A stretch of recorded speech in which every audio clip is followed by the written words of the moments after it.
Welcome to the JAMODI podcast. We are all surrounded by amazing coaches and leaders. So let's get an inside look at not just what they do, but how they do what they do. After all, becoming the best versions of ourselves is JAMODI, just a matter of doing it. What's one thing you would do differently if you could start over in coaching? You know what, I would, and people always kind of look at me when I say this, I would understand a lot sooner the power in your guys seeing you be vulnerable. I think so often we as coaches try to show we're tough and we're hard and we're all this and that. And when your kids see that you're a real person and you're going through real things in your life away from the court and things like that, I think that just strengthens your bond and strengthens your relationship. And I always saw, but back when I started, I think like a lot of coaches, that is a scary proposition to allow players to see vulnerability in you, because we think that they'll see it as a weakness when in fact it's seen as a strength. I'm trying to think of a question, but that I just feel like that's really powerful. There's an instance where, this has been a few years ago now, my dad was sick, and we knew he wasn't going to get better. Yeah. And it was weighing on me a lot. And so I brought the guys up and said, hey, I'm going through this right here, and I can handle this one of two ways, guys. I can put on a strong front here and not let you know that anything's going on. We'll have a good season. Everything's going to, be great. Or I can kind of share what's going on throughout this process so that hopefully you learn from it, because at some point you'll be in the same situation I am many years from now, where your parents will be in this situation, and maybe you'll think back to when Coach G talked about this and shared this with us, and you'll know that you'll get through it and you'll survive and you'll be okay. And so maybe you guys can learn a little bit ahead of time on how to handle some of this stuff. And so it's the guys, you want me to keep it private, or do you want me to share it with you? And that all of us, coach, share what you need to share. Yeah. And so there was a few times that year where, all right, guys, I just got some news about my dad, and I would tell them, and they'd see me get a little teary-eyed and stuff like that. And in my younger years, I would never let them see me like that, because I would have thought that was being weak. But in reality, it strengthened our bond more than any win or anything like that could have possibly done. That's a great example of you showing them or mirroring to them how to handle adversity, not if it comes, but when it comes. And so, man, I really appreciate that. What, if you can remember back, and maybe it wasn't obviously a day, but maybe a time in your life, when did you make that change? Why did you make that change from what a lot of us would think, don't let them see anything, coach, I want them to see me as always here at this level? When did you make the change? Ironically enough, it was I went to a Capturing Kids' Hearts training, that what I'm going to be doing.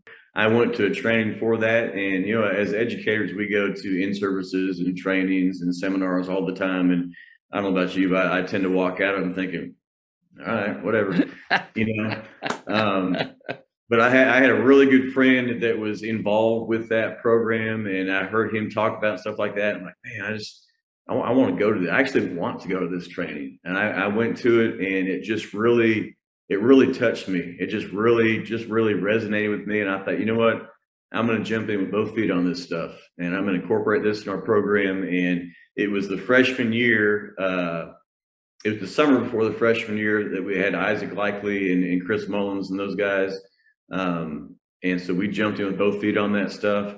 And that's when things really took off. And that's when the deep playoff runs and all that stuff really started. And it was because of that. That's just that deeper level of communication, that deeper level of relationship, that letting them see that you're a person, and that what most people would see as weakness is actually strength. Because if everybody's walking around trying to be tough, that's not hard. that's not hard to do. If everybody's doing it, you're trying to do what everybody else is doing. So that's really not difficult. It's what everybody else is doing. What's hard is doing something that's different. And so me being a little bit vulnerable with my team, that was what was tough. Not me looking tough. That was what was tough. But it brought about that deeper level of trust, I think, and just authenticity with the kids. When you came, back to your program after going through that training, and what I would imagine was a pretty big shift, in some ways, what was the reception like from your players? I told them, I said, guys, I was awesome. I said, I went to this training, man, it just really touched me. And I said, I walked out of this training saying, I can be a better dad, I can be a better husband, I can be a better coach. And so we're going to do some things that we hadn't necessarily done in the past. And I have faith it's going to work. And I'm going to jump in both feet. And I want you to jump in with me. And I said, I hadn't led you wrong yet. I said, so let's just jump with both feet, all of us, and see what happens. And there some of the stuff, it helped. We had an athletic leadership class, like that was a class in their schedule at that time. We don't have that anymore, but at that time, they all the head boys basketball coaches at Mansfield ISD taught an athletic leadership class. And the way it was that you took 2 kids from each sport as freshmen, and they went through this athletic leadership class. It was a semester class. So second semester, you get 2 more from each sport. And the idea was that over, a 4-year period of all these kids have gone through this athletic leadership class as freshmen, and then they become sophomores, they become juniors and seniors, and that it's going to have a positive impact on your athletic program, which in turn will have a positive impact on your campus. And it was great. I loved it. It was the most fun class I ever taught. It lasted, I think we got it for 3-4 years. We got to do it for 4 years, and then they had to change some things up to a block schedule and double block algebra and stuff like that because of some math scores, which I get it. Our math scores got a lot better. But I really missed math scores went up, leadership went down, but no, it didn't. It didn't. But right, it was right. It kind of allowed us in that class to lay a foundation that those basketball guys could take back to the basketball program, or the soccer guys take a soccer, football take football, or whatever sport they went back to. And that was the idea behind it. I can say 100% it was very much very impactful in boys basketball because I knew what was going on. I was the one teaching the class. And so when we had Isaac Likely, we had Chris Mullins in there and some other guys as freshmen, and they were on the varsity as freshmen. And so that just really laid a strong foundation, and it's kind of been a blueprint for what's happened the last 7 or 8 years. I think that's one of the coolest ideas that I've ever heard for a class. And like you said, you loved it. You loved teaching it. That's one of the things. So I've been out of the classroom now for 9 years. I have a study hall here, which I don't count that as teaching, and basketball. So, but that's a class that I might be interested in jumping into. What was the schedule like? I mean, you taught it, but you had how many kids in it? So I guess 2 from every sport were in that. Two from every sport was the goal. It didn't always happen because, as freshmen, athletics is double blocked, and if you're in band or something like that could you couldn't get every kid every time. It just wouldn't work in their schedule, for just logistical reasons. But typically we would have, at least 20 in there. So you got at least 1 kid, if not 2 from most of the sports. And it was really, and I tell the kids at the start, this is going to be unlike any class you've ever had. And I said, it's going to be something that is going to be fun. You're going to enjoy, and you're going to grow from. And that's the goal. And it was really accepted on our campus in a positive way. One of the things that kind of let people know that the class existed is we had what we call Timberview affirmations. And every so often, those kids in that class, I do this with my program now, every so often we'll write to someone on campus that has a positive impact on us. And we, basically pay a little gratitude to them and tell them how they've impacted us and why it impacted us, and thank you for that. And then, the kids would turn those into me, and I'd read them, and I go put them in the teacher mailboxes. So whenever the teacher went around to their mailbox, they pulled this out, and it was a real positive thing. I remember one time I was walking down the hallway, and this one teacher comes up, she's shaking this paper at me, and I look on her face, I thought she was mad. Is this you? Is this you? I said, well, yeah, that's our athletic leadership class affirmation. I said, I proofread them all. Is something wrong? What's on there? She's like, no. And then she started to cry. She said, you have no idea how much I needed to hear this. Wow. And she and her family had had some issues going on and stuff like that. She says, you have no idea how much I needed to hear that I was doing something right.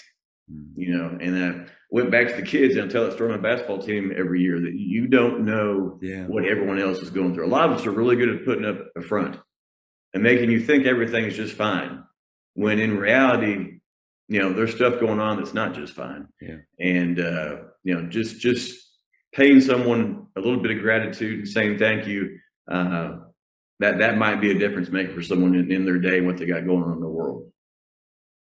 How often do you do that with your team? We try and do it at least once every 6 weeks. Just to again, what I like about it is it makes the kids think differently. Yeah. We call it having the blinders on. So many times they got the headphones on, they're looking at their phone. You may as well have the blinders on right here, because you don't see anything outside of what's right here. You got to take the blinders off, and there's a whole world going on out here.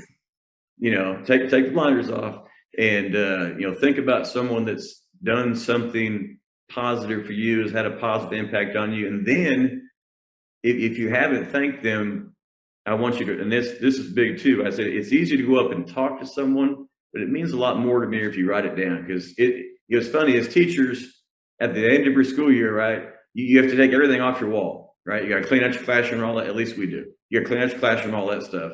And you come back the next school year, you might be in a different room or in the same room, and you put all the stuff back on your walls. It's amazing to me how many times I will walk in a teacher's classroom and there's 3 or 4, 6 or 8 or 10 of those affirmations on the wall. And I know they take them down at the end of every school year. So they're putting them back up to start the next school year because it means something to them. Thank you for checking out today's episode. Please take a moment to subscribe to this podcast, share it with your fellow coaches, and find us on social media for what's coming up next on the JAMODI podcast. It's just a matter of doing it.